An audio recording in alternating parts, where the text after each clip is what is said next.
Marguerite Gret Fischer wasn't supposed to touch the sky.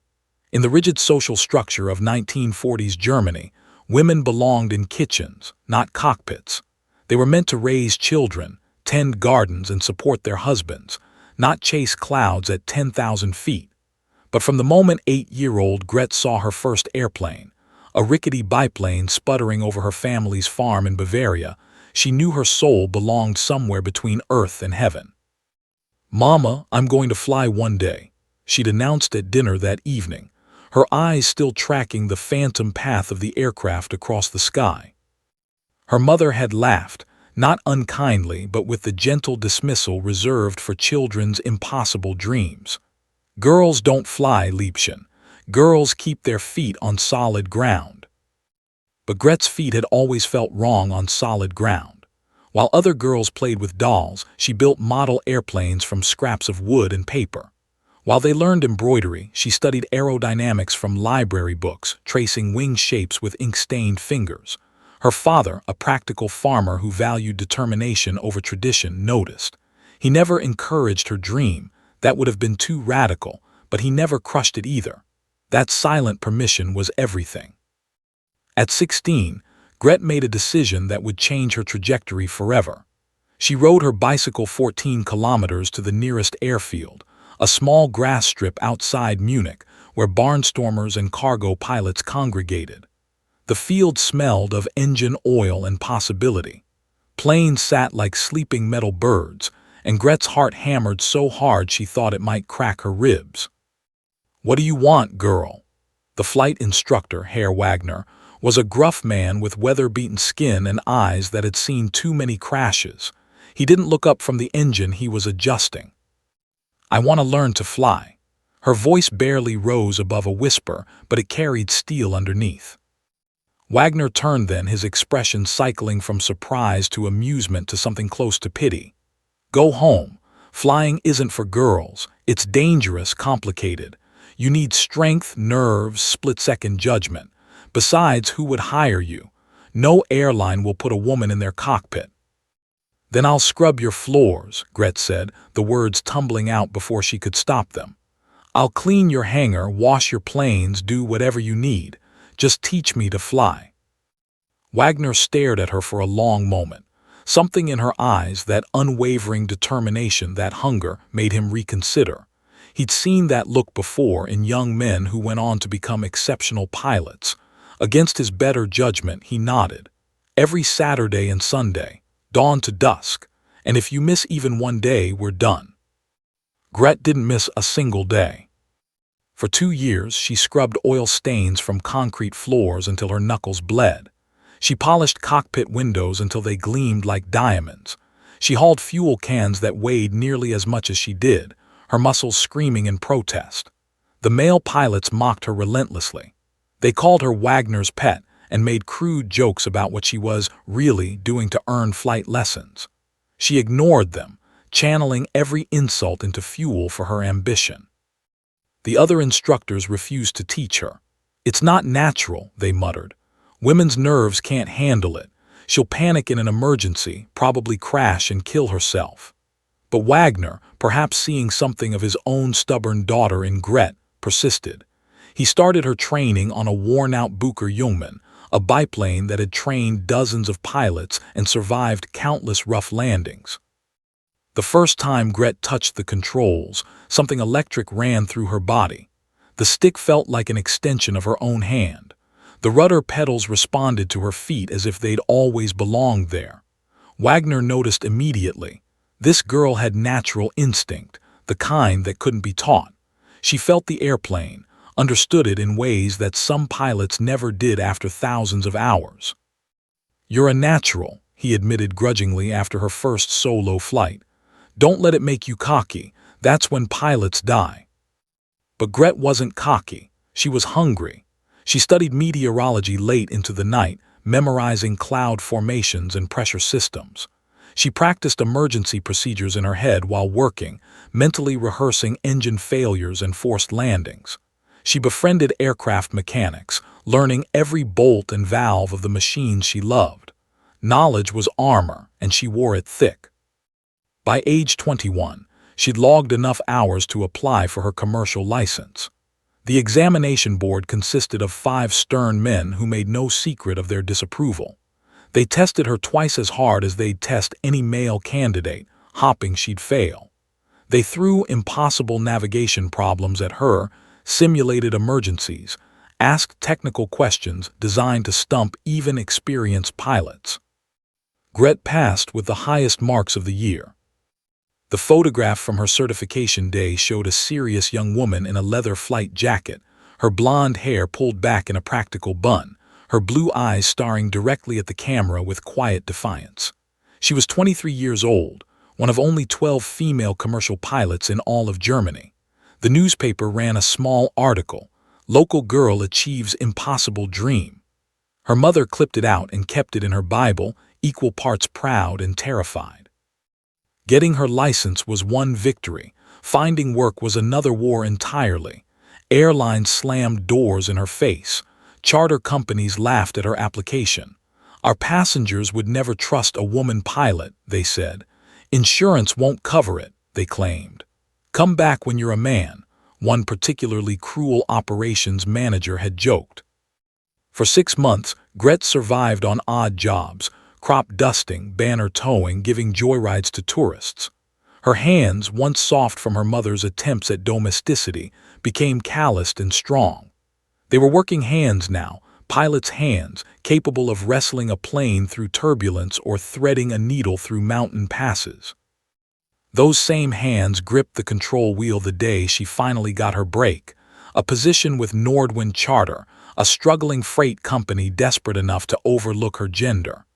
The pay was minimal, the routes dangerous, the equipment unreliable, but she had wings, real professional wings.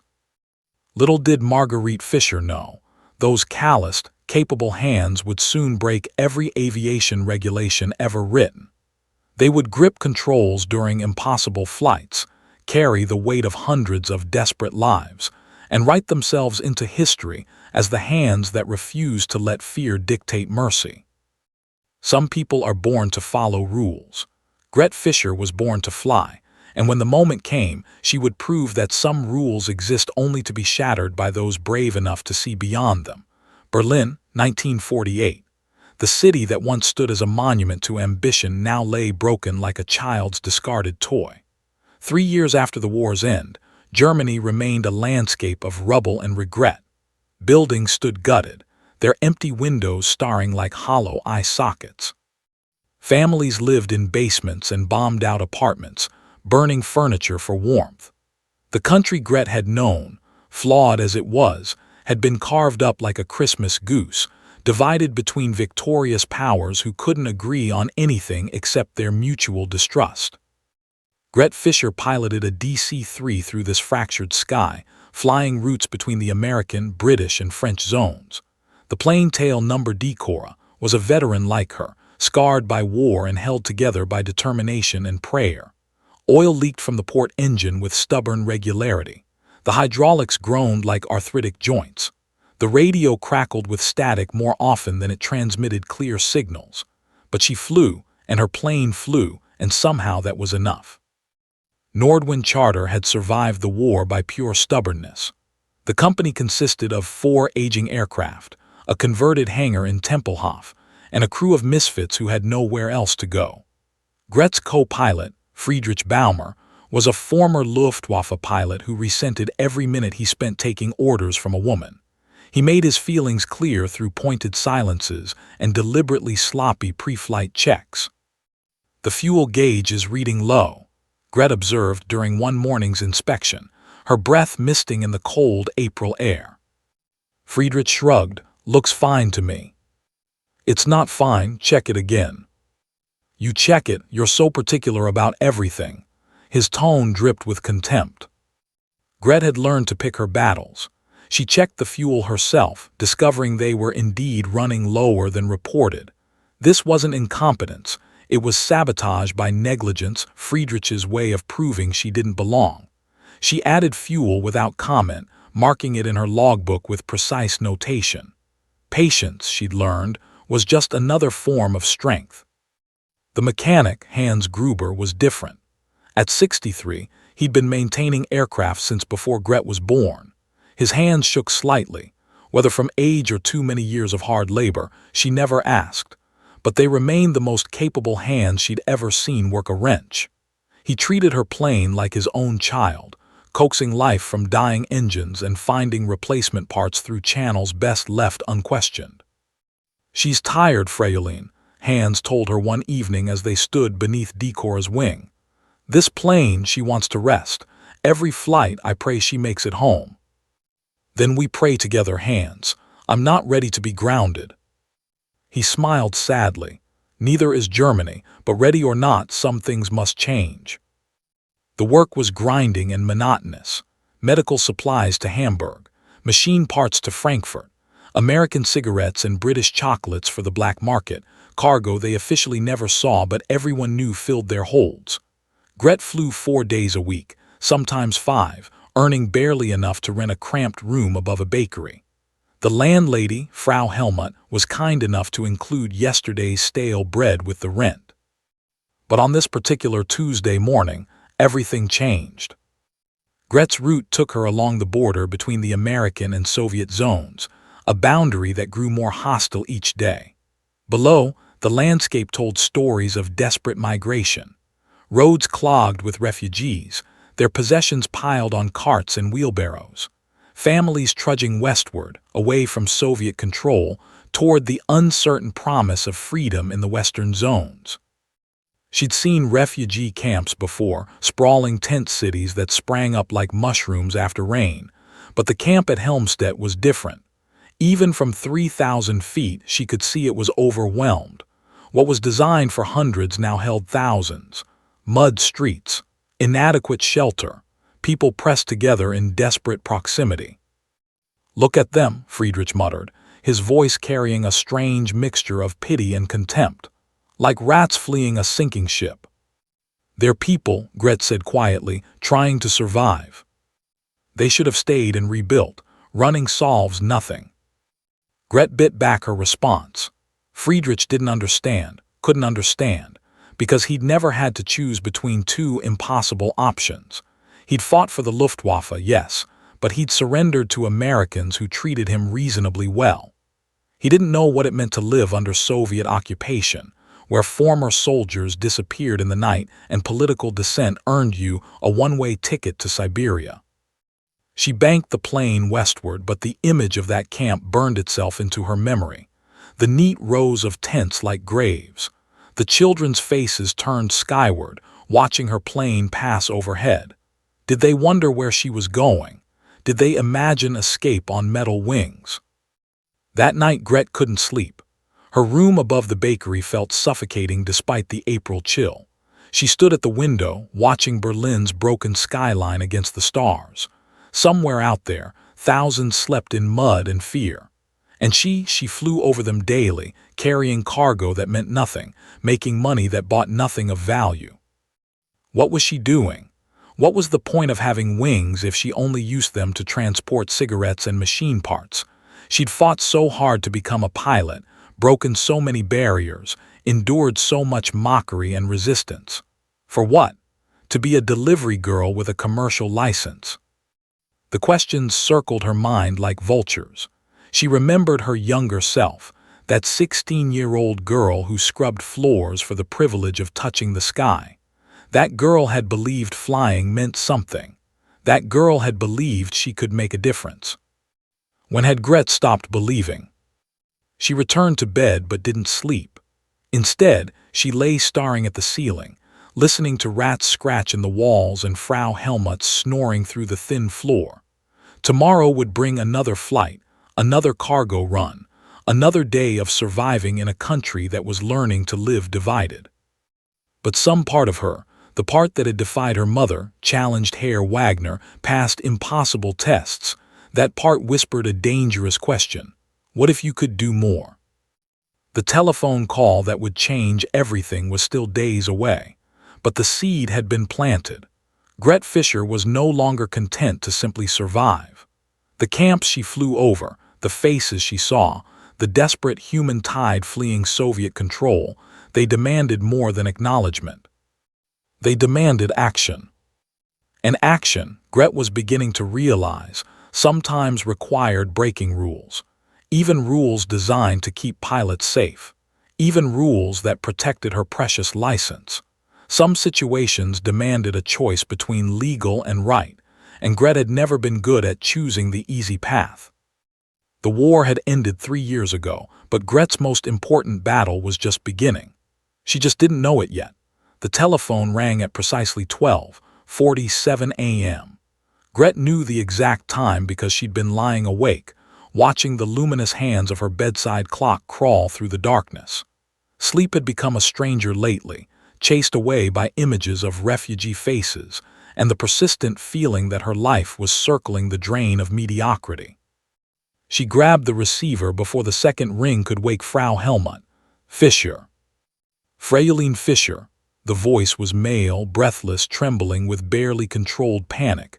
This is Pastor Ernst Klein, from the Helmstedt camp. I pray I have the right number. Gret sat up, suddenly alert. How did you get my number? Hans Gruber, your mechanic. He said you were someone who might help when others wouldn't. The pastor's voice cracked. Fräulein, I wouldn't call if we weren't desperate, if there were any other way. What's happened? Soviet troops are moving toward the camp. Tomorrow, maybe sooner. The words tumbled out in a rush. We've received warnings from sympathetic contacts. They're planning to seal the border completely, prevent any more escapes to the west. Anyone caught here will be arrested, sent back, or worse. We have 437 people, Fräulein, children, families, elderly who survived camps once and won't survive another. Gret's mouth went dry. Call the Allied authorities, the Americans. We've tried red tape, protocols, processing times. They say it will take weeks to arrange proper transportation. We don't have weeks. We might not have days. Pastor Klein's voice dropped to a whisper. Please, I know what I'm asking is impossible, but Hans said you fly cargo. I thought perhaps.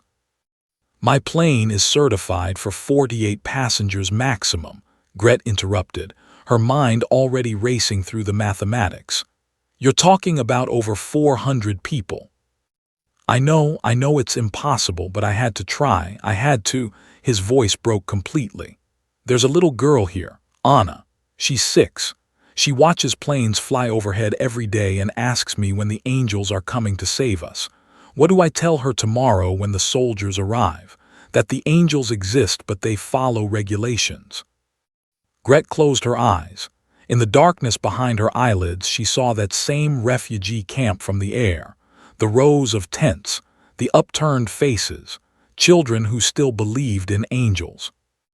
Even if I wanted to help, she said carefully, the authorities have explicitly banned unauthorized evacuations. Too many crashes, overloaded planes falling from the sky. I would need clearances, permissions, flight plans approved by. There's no time for permissions. Pastor Klein's composure finally shattered. Don't you understand? They're coming. Tomorrow the border closes. Tomorrow these people disappear into the Soviet system. Tomorrow little Anna stops believing in angels because the only one who could save her chose paperwork over lives. The words hit Gret like physical blows. She stood, packing her small room with the phone cord stretched taut. Through her window, Berlin slept under a blanket of stars, the same stars that shone over Helmstedt, over desperate refugees counting down their last hours of hope. If I do this, she said slowly, and that's a very big if, I lose everything, my license, my livelihood, everything I've fought for, I could face criminal charges, prison even. I understand. God forgive me for asking, I understand. And one plane can't evacuate 400 people. It's physically impossible. Even one flight would be something. Even 50 people saved would be 50 miracles. Gret thought about her 16-year-old self, scrubbing floors for the privilege of flying. She'd told herself then that flying meant something, that it was worth any sacrifice. But what did it mean if she only used those hard-won wings to ferry cargo while people died within reach of her salvation? The plane is old, she continued, still packing.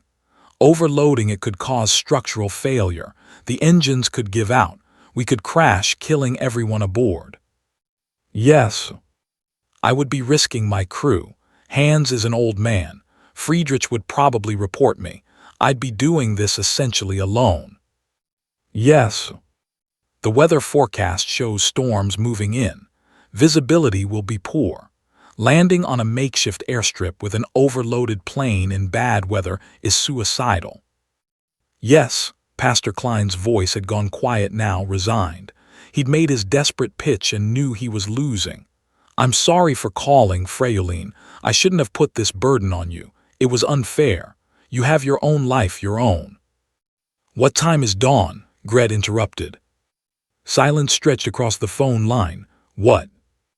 Dawn. What time does the sun rise in Helmstedt tomorrow? Around 5:45, I think. Why? Gret looked at her clock. 1:03 a.m. Less than 5 hours.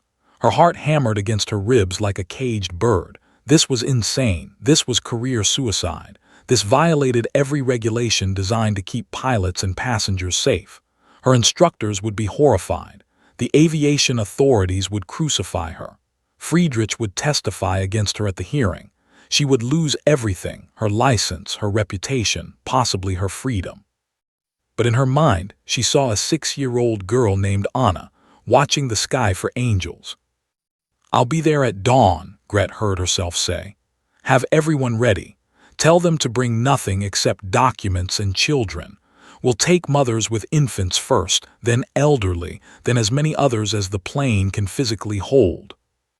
Fräulein Fischer. Don't thank me yet, Pastor. Thank me if we survive. Her voice hardened with determination. And if anyone asks, you've never heard my name. You don't know who flew that plane. Understood? Understood, God bless you. God might, Gret said dryly. The aviation authorities certainly won't. She hung up and stood in the darkness of her room, feeling the weight of her decision settle over her shoulders like an invisible yoke. In 5 hours, she would either save lives or kill them. She would either become a hero or a criminal. She would either prove that her years of sacrifice meant something or destroy everything she'd built. There was no middle ground, no safe option, no way to be half brave. Gret moved to her closet and pulled out her flight jacket. Her hands, those calloused, capable hands that had earned their wings through blood and determination, trembled slightly as she checked the pockets. Maps, flashlight, compass, the tools of her trade. She thought about calling Hans, then decided against it. If she was going to break the rules, she'd do it on her terms. If she was going to commit beautiful treason, she'd recruit her accomplices face to face where she could see their eyes and judge their courage. Outside her window, Berlin slumbered. In Helmstedt, refugees lay awake, counting their final hours. And somewhere between these 2 points, a DC-3 sat in a hangar, waiting to attempt the impossible. Gret Fischer grabbed her keys and headed into the night. Sleep could wait. Regulations could wait. Consequences could wait. The angels, after all, had work to do. The hangar at Tempelhof smelled of engine oil, aviation fuel, and the ghosts of 1,000 flights. At 1:47 a.m., it stood dark and silent, locked behind a chain that rattled when Gret cut it with bolt cutters borrowed from a construction site. Her first crime of the night. It wouldn't be her last. Inside, Decor awaited like a sleeping dragon. In the dim light filtering through grimy windows, the DC-3 looked older than ever, patches on patches, worn paint, visible rivets where sheet metal had been replaced. But Gret saw past the scars. This plane was a survivor. Tonight, it would have to survive the impossible. She flipped on the work lights and began the transformation. The passenger seats came out first. 48 chairs bolted to the floor, each representing a regulation she was about to violate. Gret attacked the bolts with a wrench, her muscles screaming as she fought decades-old rust. Sweat soaked through her shirt despite the April chill. 1 seat, 2, 5, 10. She worked with methodical fury, knowing every pound of weight removed meant another life she could carry. What in God's name are you doing? Gret spun. Hans Gruber stood in the hangar doorway, his weathered face illuminated by the work lights. He wore pajamas under his coat and carried his tool bag, the one that never left his side. His eyes took in the scattered seats, the bolt cutter, Gret's desperate expression. "Hans, I can explain. Pastor Klein called you." It wasn't a question. Hans set down his tool bag and walked toward the plane. "I gave him your number. I shouldn't have, but I did." "I'm sorry. I know this puts you in an impossible position. You should leave. Forget you saw anything if this goes wrong." "If this goes wrong, you'll need a mechanic who knows how to make this old bird fly when she shouldn't." Hans picked up a wrench. "Which bolts are we removing next?" Gret felt her throat tighten. "Hans, you could lose everything. Your pension, your reputation." "I'm 63 years old, Freiling. I've already lost everything that matters. My son died in Stalingrad. My wife passed 2 years ago. My pension barely buys bread." He began loosening bolts with practiced efficiency. "But maybe, just maybe, I can help save someone's son, someone's wife. That would be something worth losing a pension for." They worked in synchronized silence, two mechanics preparing for an unholy mission. The seats piled up like extracted teeth. Next came the cargo netting, the galley equipment, even the coat racks. Every non-essential item was stripped away, creating a hollow metal tube designed to carry human cargo.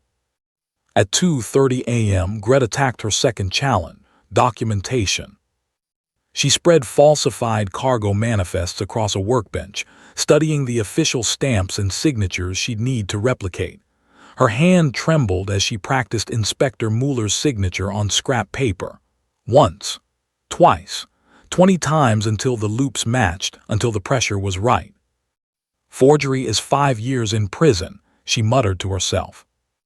"Only if they catch you," Hans replied, not looking up from the engine he was servicing. "And only if you survive long enough to stand trial." Gret created fictional cargo, medical supplies for American Zone field hospitals, weight calculations that would explain her fuel consumption, flight plans that showed standard routes to standard destinations. Everything looked legitimate on paper. Everything was a beautiful lie. At 3:15 a.m., footsteps echoed in the hangar. Friedrich Baumer stood at the entrance, still in his evening clothes, reeking of beer and cigarettes. His eyes swept the gutted plane, the forged documents, the conspiracy laid bare. His face transformed from confusion to understanding to something dark and gleeful. "I knew it," he breathed. "I knew you'd eventually do something insane.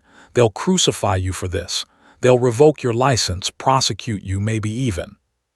"Then report me," Gret interrupted, meeting his eyes. "Go straight to Inspector Mueller, tell him everything. I won't stop you." Friedrich blinked, surprised by her directness. "You're serious?" "Completely. Either help or leave, but decide now. I have 3 hours before dawn and about 1,000 things left to do. Help you break every aviation regulation ever written. Help you destroy your career and mine. Help you fly an overloaded death trap into Soviet territory." Friedrich laughed bitterly. "Why would I do that?" "Because once upon a time, you were a pilot who believed flying meant something more than following orders." Gret stepped closer. "I've seen your logbook, Friedrich. I know about Frankfurt. March 1945. You disobeyed direct orders to evacuate wounded soldiers from a field hospital before Allied forces arrived. You flew 3 unauthorized missions, saved 87 lives." Friedrich's face went pale. "How did you?" "Hans told me. You made him swear never to tell anyone because it violated Luftwaffe protocol. You could have been court-martialed." Gret's voice softened. "That man, the pilot who risked everything to save lives, where did he go?" Silence filled the hangar like water flooding a sinking ship. Friedrich stared at the gutted DC-3, at Hans working with quiet determination, at Gret with her oil-stained hands and desperate eyes. Something shifted behind his expression, old memories surfacing, old versions of himself demanding recognition. "How many people?" he finally asked. 437. Impossible, even with everything stripped we can't.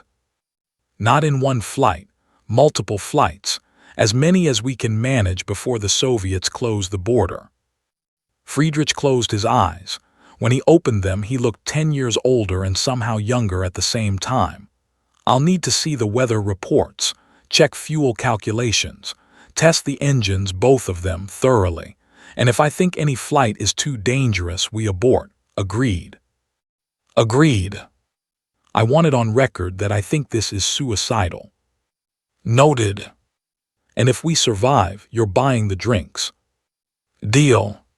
Friedrich removed his jacket and rolled up his sleeves. Where do you want me to start? The three of them worked through the night like demons possessed by purpose. Hands serviced the engines, checking every line, every gasket, every possible failure point.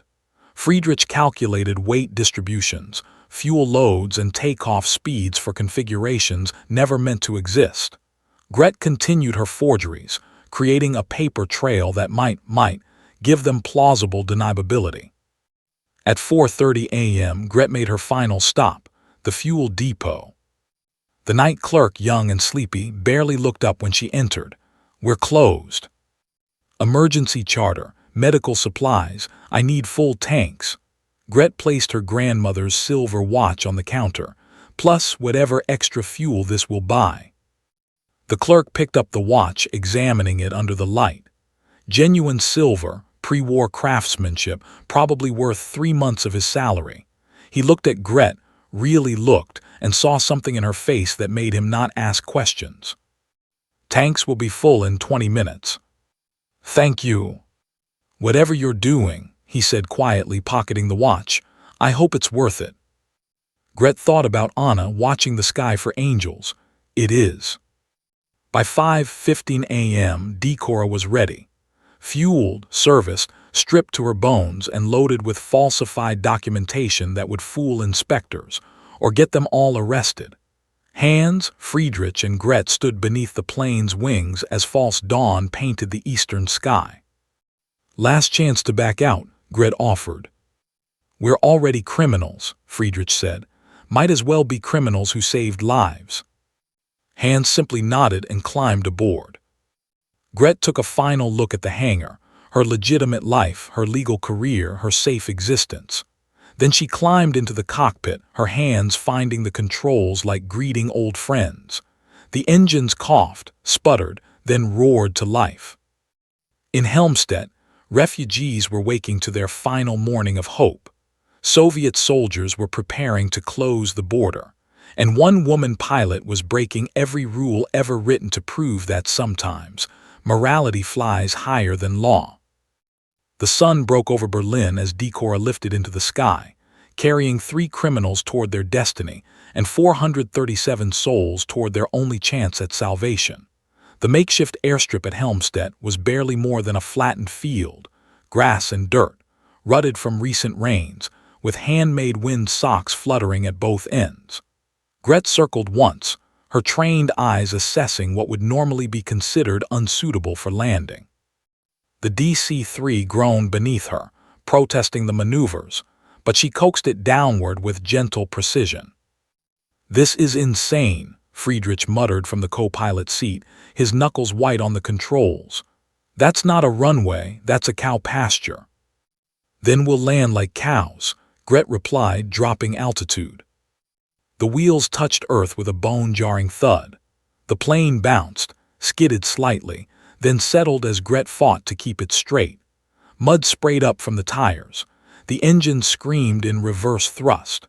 For one terrifying moment, they hydroplaned toward a line of trees, but Gret muscled the rudder and they slid to a shuddering stop with 20 meters to spare. Jesus Christ, Friedrich breathed. Save your prayers, we still have to take off again. What happened next would haunt Gret's dreams for the rest of her life. The refugees appeared from tents and makeshift shelters like ghosts materializing from morning mist. Dozens became hundreds. They ran, walked, limped, carried children, and dragged elderly relatives. The sound hit Gret before the sight fully registered, a rising chorus of desperate voices, crying, shouting, pleading in German, Polish, Russian, Yiddish. A babel of suffering converging on her plane. Pastor Klein materialized at the cockpit window, his face gaunt with sleepless nights. Fräulein Fischer, thank God, thank God. How long before the Soviets arrive? Gret called down. Hours, maybe less. There are patrols. His words were drowned out by the crowd pressing closer. Gret climbed out of the cockpit and stood on the wing, surveying the sea of desperate humanity. Hundreds of faces stared up at her. The 6-year-old Anna that Pastor Klein had mentioned, her small hand clutching her mother's skirt. An elderly man leaning on a cane, his eyes rheumy but determined. A young mother with twins, both infants wailing. These weren't statistics or abstractions. They were beating hearts, breathing lungs, souls with names and stories and people who loved them. And she could only save 70. Listen to me, Gret's voice cut through the chaos. Mothers with infants bored first, then elderly who cannot walk well, then children under 10, everyone else. I promise I'll come back, I swear it, but I can only take so many this trip. The crowd surged forward anyway, desperation overriding reason. A woman shoved another woman. A man tried to lift his wife through the cargo door. Children screamed for parents. Parents screamed for children. Pastor Klein and 2 other men formed a human barrier, their arms linked, struggling to maintain order. You don't understand, a woman shrieked in Polish-accented German. If we stay, we die, all of us die. And if I overload the plane, we all die, Gret shouted back. Please trust me, I will come back. Something in her voice, the raw truth of it, cut through the panic. The crowd quieted slightly, enough for Pastor Klein to organize a line. The first woman forward carried a baby that couldn't have been more than 3 months old. She looked at Gret with eyes that had already seen too much. His name is Jakob, the woman whispered. If the plane falls, please hold him. Don't let him die alone. Gret's throat constricted. I'm not going to let anyone die. Get in.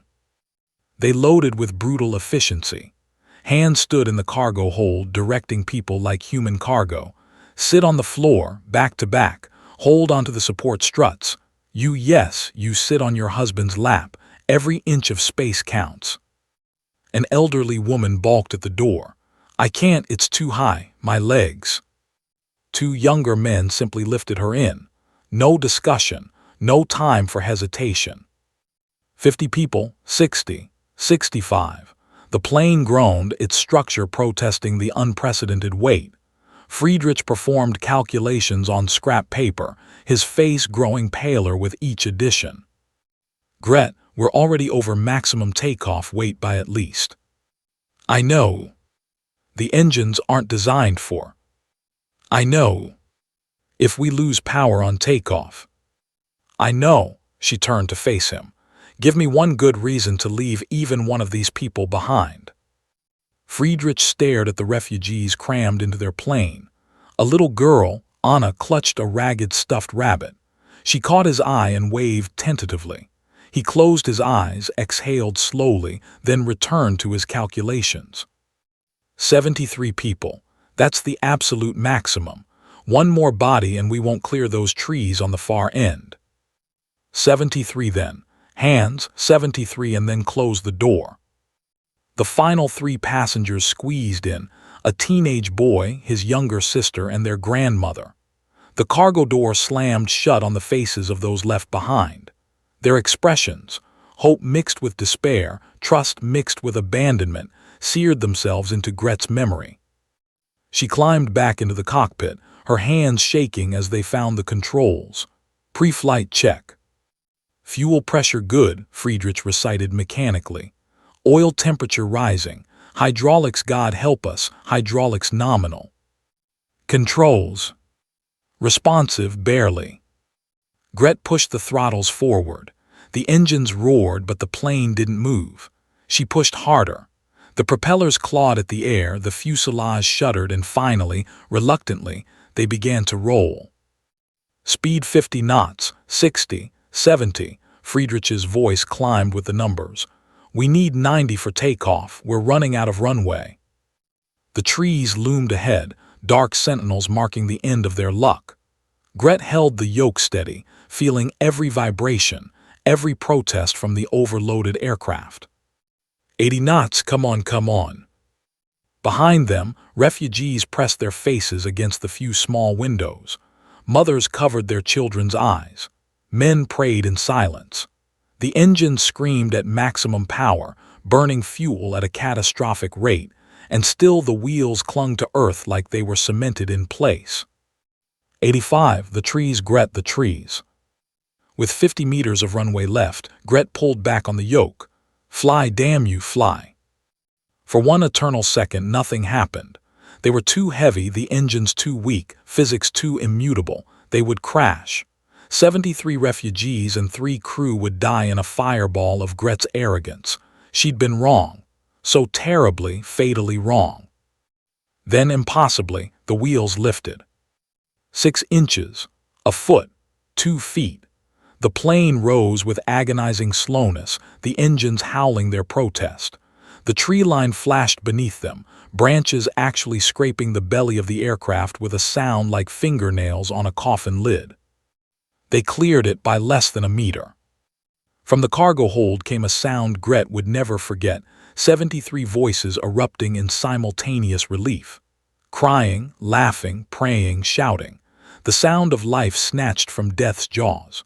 Through the chaos, one voice rose above the others. Anna was laughing, pure childbright laughter. Mama, mama, the angel came. I told you the angel would come. Friedrich wiped his eyes quickly, pretending it was sweat. Hans crossed himself in the cargo hold, his lips moving in silent prayer. And Gret Fischer, rule breaker and criminal, flew her impossible cargo toward the western zones with hands that no longer trembled. Behind them, 364 refugees remained, watching their miracle disappear into the morning sky. But 73 souls were free, 73 lives saved. And Gret had promised to come back. She banked westward, already calculating fuel, timing, and the number of flights she could manage before the Soviets closed the border forever. The rules said what she'd just done was impossible. The regulations declared it reckless. But the laughter of a child named Anna said otherwise. Sometimes the impossible just needs someone brave or foolish enough to try. Flight 2 happened 6 hours later. Gret had barely landed at Tempelhof, refueled under the suspicious gaze of depot workers, and filed falsified paperwork before she was airborne again. This time, 62 refugees, an elderly couple who could barely walk, a pregnant woman so close to delivery that Hans had to help her aboard, children with hollow eyes who'd forgotten how to smile. Friedrich flew this leg while Gret closed her eyes in the co-pilot seat, not sleeping, just existing in that gray space between consciousness and collapse. Her body screamed for rest. Her mind refused. You can't keep this pace, Friedrich said quietly, adjusting altitude. You'll kill yourself before the Soviets get a chance. Then I'll die tired. Gret, how many more are waiting? Friedrich checked his notes. Pastor Klein estimates 302 remaining. Then we fly until they're all out or we're arrested. Those are the only 2 endings to this story. Flight 3, Flight 4, Flight 5. The days blurred into a continuous loop of takeoffs, landings, forged documents, and stolen fuel. Gret flew in weather that grounded military aircraft. She navigated by instinct when instruments failed. She landed on strips that weren't strips at all, just flattish ground that would hopefully support their weight. The DC-3 began showing stress fractures, literal cracks in the fuselage from repeated overloading. Hans patched them with riveted plates, working through the night while Gret caught 2-hour sleeps in the cockpit. The port engine developed a worrying knock. The hydraulics leaked constantly. The radio started picking up Soviet military frequencies, voices in Russian discussing border patrols and unauthorized aircraft sightings. They know someone's flying, Hans warned during Flight 7. They just don't know who yet. Let them guess, Gret replied, too exhausted to care. By Flight 10, Word had spread beyond Helmstedt. Refugees from other camps began arriving, having walked for days toward the promise of Der Engel, the angel. Pastor Klein tried to manage the growing crowds, but desperation breeds chaos. Fights broke out over boarding priority. A man tried to bribe Gret with a diamond ring, all he had left of his family's wealth. She refused the ring but took his family anyway. Flight 12 brought them within minutes of discovery. Gret had just lifted off, carrying 70 refugees, when Soviet patrol vehicles appeared on the road bordering the airstrip. She watched through her mirrors as soldiers jumped out, weapons raised, firing warning shots that sparked off the ground beneath them. "They're shooting at us," a refugee screamed from the cargo hold. "Shooting near us," Gret corrected, pushing the throttles forward. "They don't want to hit us. That would create an international incident." "Unless they decide an incident is worth stopping the Angel," Friedrich muttered. The bullet stopped before reaching altitude, but the message was clear. Their secret was compromised. The Soviets knew. They just hadn't caught them yet. Inspector Werner Hoffmann noticed on Flight 13. Hoffmann was a meticulous bureaucrat, the kind of man who alphabetized his spice rack and pressed his socks. He'd worked for the Berlin Aviation Authority for 23 years, ensuring every flight followed every regulation. When Nordwind Charter's fuel purchases spiked dramatically within a 2-week period, he noticed. When their flight logs showed patterns inconsistent with their cargo manifests, he noticed. When ground crews mentioned a DC-3 taking off and landing at odd hours, its belly riding suspiciously low, he definitely noticed. On a gray Tuesday morning, Hoffmann appeared at Nordwind's hangar unannounced. Gret was checking Decora's engines, her hands black with oil, her face drawn with exhaustion. She'd flown 4 missions in the past 36 hours and hadn't slept in 48. When Hoffmann's shadow fell across her work, she knew immediately what he represented. Freiling Fischer. His voice was dry as old paper. "Interesting flight patterns you've been maintaining." "Cargo runs, nothing unusual." Her lie was automatic, rehearsed. "To destinations not listed in your flight plans." "Weather diversions." 14 weather diversions in 2 weeks. Hoffmann produced a notebook, flipping pages with theatrical precision. "And your fuel consumption suggests loads far heavier than your manifests indicate. Medical supplies don't weigh that much." Gret met his eyes. "What exactly are you accusing me of, Inspector?" "I'm not accusing. I'm observing. Observing that Nordwind Charter has been operating with suspicious irregularity. Observing that your aircraft shows signs of stress consistent with severe overloading. Observing that Soviet authorities have filed complaints about unauthorized flights near their border zones." "Complaints aren't evidence." "No, but they're sufficient for me to ground your aircraft pending a full investigation." Hoffmann produced an official form, stamped and signed. "Effective immediately, Decora is not to fly until—" "How many?" Gret interrupted. "Excuse me. How many people have you saved in your 23 years of pushing paper?" Her voice was quiet but edged with steel. "How many lives improved because you filed the correct forms?" Hoffmann's jaw tightened. "Regulations exist for safety. They protect." "They protect bureaucracy. I'm protecting people." Gret stepped closer. "There are still 87 refugees waiting at Helmstedt. 87 souls who will be arrested, imprisoned, maybe killed if I don't fly today. So yes, I've broken your precious regulations. I've forged documents, overloaded my aircraft and flown without proper clearances. And I'd do it again. Every single time." "Then you're admitting." "I'm admitting nothing that you can't already prove." Gret wiped her hands on a rag. "Ground my plane, file your reports, have me arrested. But do it after sunset, Inspector, because I'm flying one more mission. And unless you physically stop me, nothing you say or threaten will keep me on the ground."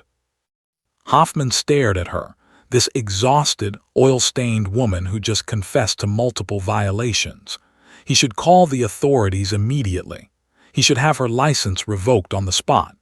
Every regulation, every protocol, every rule he'd enforced for 2 decades demanded it.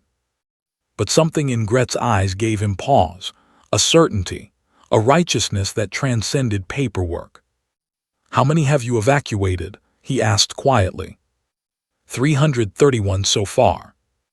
"And you'll risk everything, your career, your freedom, for 87 more." "I'll risk everything for one more. That's what the wings are for, Inspector, not to admire regulations, to save lives when lives need saving." Hoffman stood silent for a long moment. Then he carefully folded his official grounding notice and returned it to his briefcase. "I'll return tomorrow morning, 9 a.m. sharp, to conduct my official inspection." Tomorrow morning, 9 a.m. sharp. He turned to leave, then paused. "Weather report calls for storms this afternoon, dangerous flying conditions. I'd advise against any flights today." The faintest hint of emphasis colored the word today. "Of course, I can only advise. I can't control what pilots do on their own recognizance." He walked away, his shoes clicking on concrete, leaving Gret standing in confused gratitude. Hands emerged from behind the plane. Did he just give us until tomorrow? Friedrich finished. Yes, I think he did. Gret checked her watch. 11:47 a.m. Enough time for 2 more flights if they pushed hard. 2 flights to evacuate the remaining 87. 2 flights to complete this insane, beautiful, illegal mission. The port engine chose that moment to make an alarming grinding sound. "How bad?" Gret asked Hans. The old mechanic crawled under the engine cowling, his movements stiff with age and exhaustion. Tools clanged. Bolts turned. Minutes passed like hours. Finally Hans emerged, his face grim. "Bearings failing, she'll fly probably, but this might be her last dance." "Then we'd better make it count." They flew twice more that day, racing against approaching storms and failing machinery. Flight 17 carried 41 refugees. Flight 18, the final flight, would need to carry 46 to evacuate everyone remaining. As Gret prepared for takeoff on that last mission, the port engine's grinding had become a shriek. Dark clouds massed on the horizon. Rain already spotted the windscreen. "This is suicide," Friedrich observed without emotion. "Probably," Gret agreed, pushing the throttles forward. Behind them, 87 refugees had already boarded. In front of them, 46 more waited for their miracle. The Angel of Helmstedt had 1 flight left, 1 chance to complete the impossible. And nothing, not weather, not regulations, not dying engines, would stop her now. The storm arrived early, as if nature itself wanted to stop Gret Fischer's final act of defiance.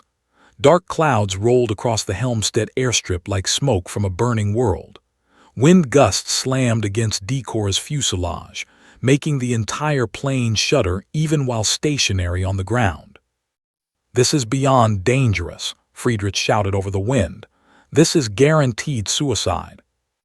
Gret ignored him, conducting her pre-flight check with mechanical precision. 46 refugees remained, the last souls waiting for salvation. They huddled near the plane, rain-soaked and shivering, their faces turned toward her with desperate hope. Among them was a young boy, maybe 8 years old, clutching a wooden toy soldier. His mother's hand rested protectively on his shoulder. "Fräulein," Pastor Klein appeared beside her, rain streaming down his face. "Perhaps wait for the weather to clear. Tomorrow might be." "Tomorrow, Inspector Hoffman grounds us permanently. Tomorrow the Soviet patrols will be reinforced. Tomorrow is too late." Gret's voice was flat, emotionless. She was beyond fear now, existing in that strange space where exhaustion meets clarity. "This is the last flight, Pastor, today or never." The refugees boarded with haunting silence, their previous desperation replaced by grim acceptance. They knew the stakes.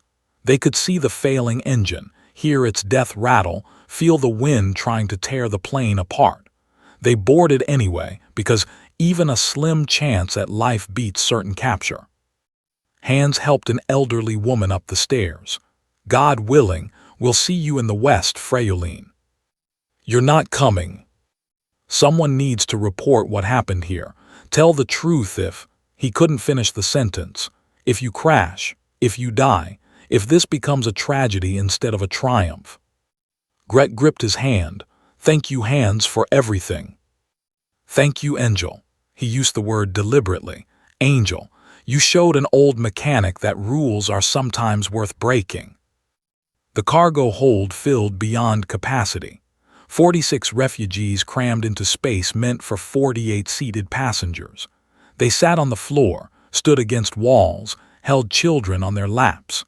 The boy with the toy soldier wedged himself into a corner, his wooden treasure clutched tight against his chest. Friedrich climbed into the co-pilot seat, his face pale but determined. Final count, 87 people total from this camp. If we complete this flight, you'll have evacuated 418 lives in 18 missions across 3 weeks. The aviation history books will either call you a hero or a cautionary tale. I don't care about history books, I care about getting these people home. Gret's hands found the controls. Engine start. The starboard engine coughed to life smoothly.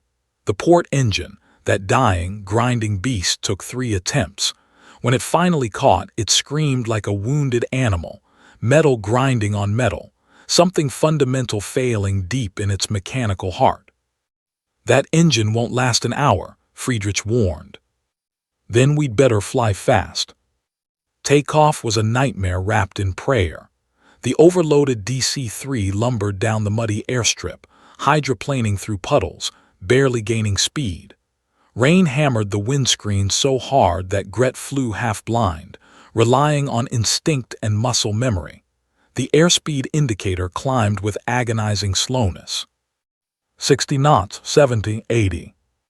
The tree line loomed ahead, closer, closer, a wall of green and brown promising destruction. Pull up, Friedrich's voice cracked. Gret hauled back on the yoke with every ounce of strength.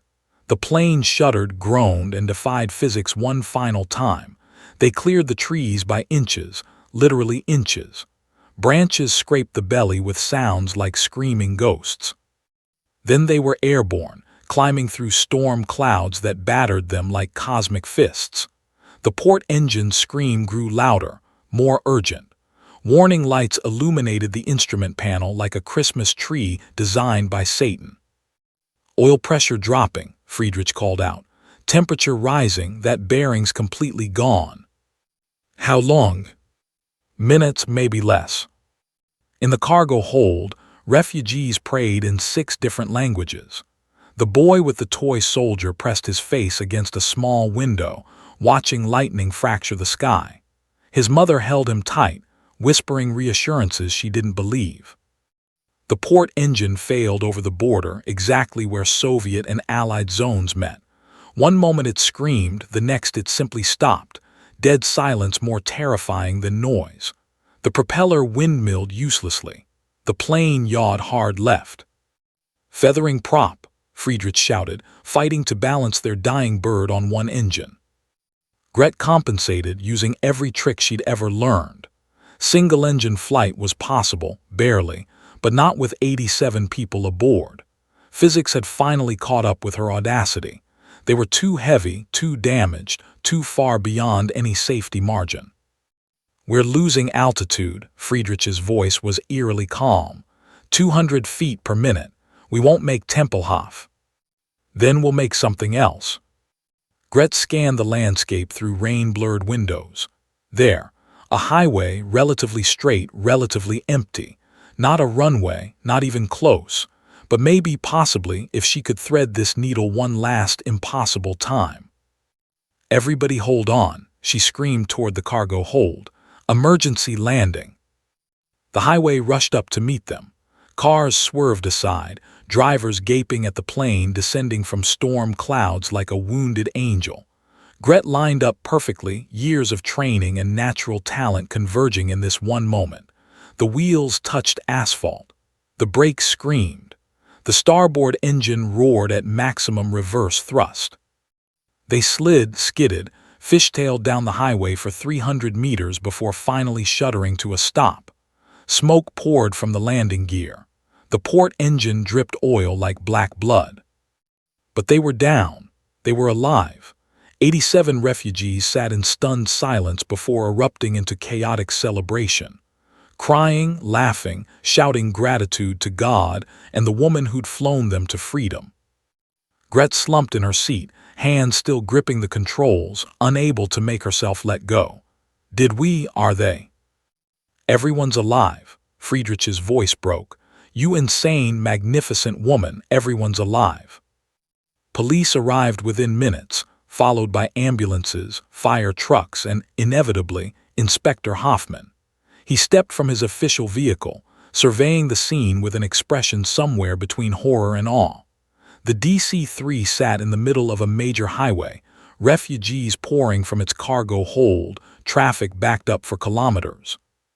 Hoffman approached the cockpit as Gret climbed down. She could barely stand, her legs shaking from exhaustion and adrenaline crash. He held an official document, probably her arrest warrant. Before he could speak, the boy with the toy soldier ran forward and wrapped his arms around Gret's legs. Thank you, angel lady. You saved us. You saved everybody. His mother followed, tears streaming. Bless you, God bless you and keep you always. Then more refugees surrounded them. 87 voices raised in gratitude, crying, thanking, blessing this woman who'd broken every rule to give them life. Hoffman stood at the edge of this human tide, document in hand, watching something that couldn't be measured in regulations. A young woman, couldn't have been more than 20, approached him. Sir, are you the authority here? Yes, Inspector Werner Hoffman, Berlin Aviation Authority. Then thank you for letting the angel fly. My daughter, she gestured to an infant wrapped in a ragged blanket, she would have died in that camp. You saved her by allowing this. Thank you. Hoffman looked down at his arrest warrant. At Gret, swaying on her feet, surrounded by the living proof of her beautiful crimes. At the smoking wreck of a plane that should never have flown its final mission. At 87 faces reflecting gratitude no regulation could quantify. Slowly, deliberately, he tore the document in half. Fräulein Fischer, he said formally, I'm citing you for unauthorized highway landing. Fine, 50 Deutschmarks, payable within 30 days. Gret stared, Inspector. As for the other matters, Hoffman's expression softened almost imperceptibly, those will require extensive investigation. Months, probably, maybe years. Bureaucracy moves slowly after all. He turned to leave, then paused. The Aviation Authority will want to interview you, but perhaps rest first. You look terrible. He walked away, leaving Gret standing in the rain, surrounded by 418 reasons why some rules exist only to be broken by those brave enough to see beyond them. The newspapers discovered her story within hours. By evening, every press outlet in Berlin ran variations of the same headline. Woman pilot breaks rules, saves 418 lives. By morning, the story had spread across Europe. By week's end, Marguerite Fischer was the most famous and most controversial aviator in Germany. The authorities had no choice but to investigate. Gret sat through 47 hours of interviews across 2 weeks, answering the same questions repeatedly.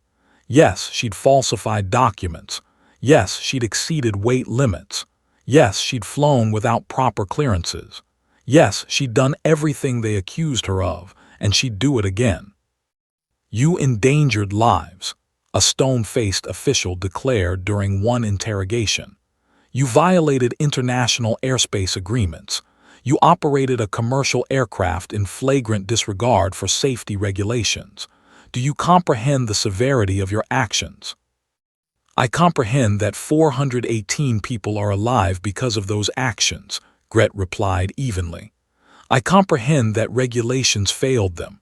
So yes, I broke rules, and I'd break them again tomorrow if lives depended on it. The official's pen paused over his notepad, even if it cost you your license. Especially then, What good is a license if I'm too afraid to use it when it matters most?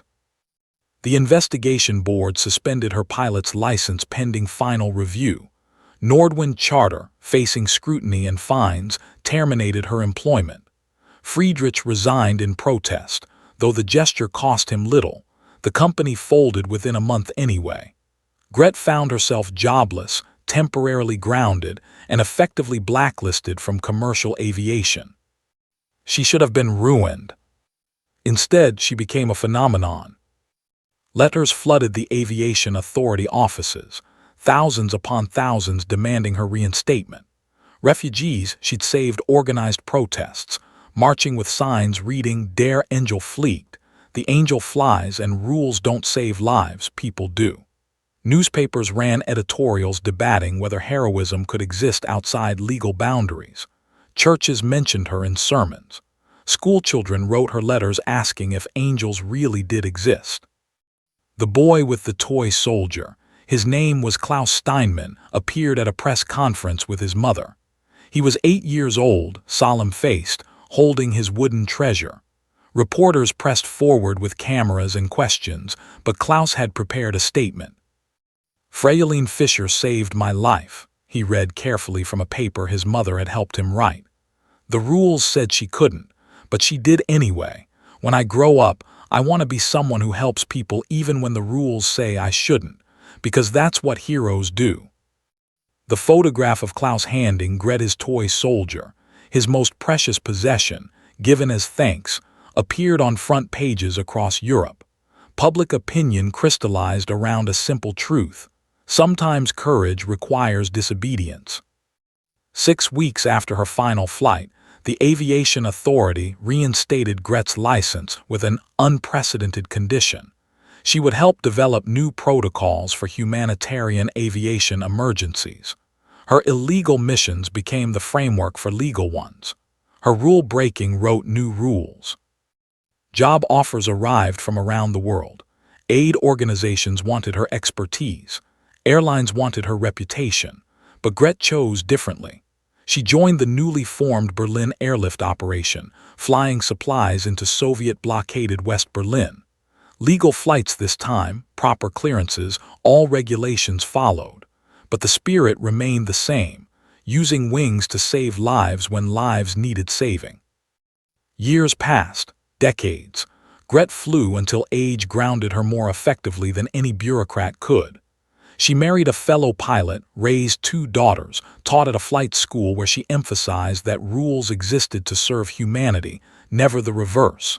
She never sought fame, never capitalized on her notoriety. She simply flew and lived and remembered. Her retirement ceremony in 1973 drew hundreds of attendees. Former refugees, now middle-aged, traveled from across Europe to honor the woman who'd given them futures. Among them was Anna, that 6-year-old who'd believed in angels. Now 31, a doctor, married with 3 children of her own. "I brought someone to meet you," Anna said, presenting a young woman with kind eyes and her mother's smile. "My daughter. I named her Marguerite. I wanted her to carry the name of the woman who taught me that courage means acting when action matters most." Gret embraced them both, tears streaming freely. "You didn't need to." "Yes, I did. You gave me life. The least I could do was pass your name to the next generation." Klaus Steinmann attended too. He'd become a civil rights lawyer defending refugees and immigrants. He still carried that wooden toy soldier, now worn smooth from decades of handling. "Every time I defend someone the system wants to reject," he told Gret, "I remember that some people are more important than protocols. You taught me that." The ceremony included a documentary screening, archival footage, interviews with survivors, even Inspector Hoffman explaining how he'd given Gret those crucial extra hours. He died 2 years prior, but his recorded testimony played on screen. "She showed me that sometimes the most moral action is the illegal one. That haunted me for years. Eventually, I realized it liberated me." As the ceremony concluded, a reporter asked Gret the question everyone wanted answered. "Knowing what you know now, the danger, the consequences, the risk, would you still make those 18 flights? Gret looked out at the faces in the crowd. 418 lives saved, grown into families, careers, futures. Children who'd become parents. Survivors who'd become teachers, doctors, lawyers, artists. Hundreds of souls who'd propagated more souls, creating a cascade of existence that began with 18 illegal flights and a woman too stubborn to accept that regulations outweighed morality. Every single time, she answered simply. The only thing I regret is not flying 19. Gret Fischer died in 1989, weeks after the Berlin Wall fell, that barrier finally collapsing like the regulations she defied decades earlier. Her obituary called her the Angel of Helmstedt. History books debated whether she was a hero or a cautionary tale. Aviation authorities studied her missions as examples of both extraordinary skill and regulatory violation. But the 418 people she saved, and their children and their children's children, knew exactly what she was. She was proof that some rules exist only to be broken by those brave enough to see beyond them. That courage sometimes wears a pilot's jacket and calloused hands. That the most important flights aren't the ones in logbooks, but the ones that carry desperate souls toward hope. Marguerite Gret Fischer never wanted to be remembered as an angel. She wanted to be remembered as a pilot who, when faced with an impossible choice, chose humanity over bureaucracy, action over safety, and lives over licenses. And in the end, she was remembered as all of those things. A woman who proved that sometimes the greatest act of flying isn't following a flight plan. It's having the courage to break away from it entirely.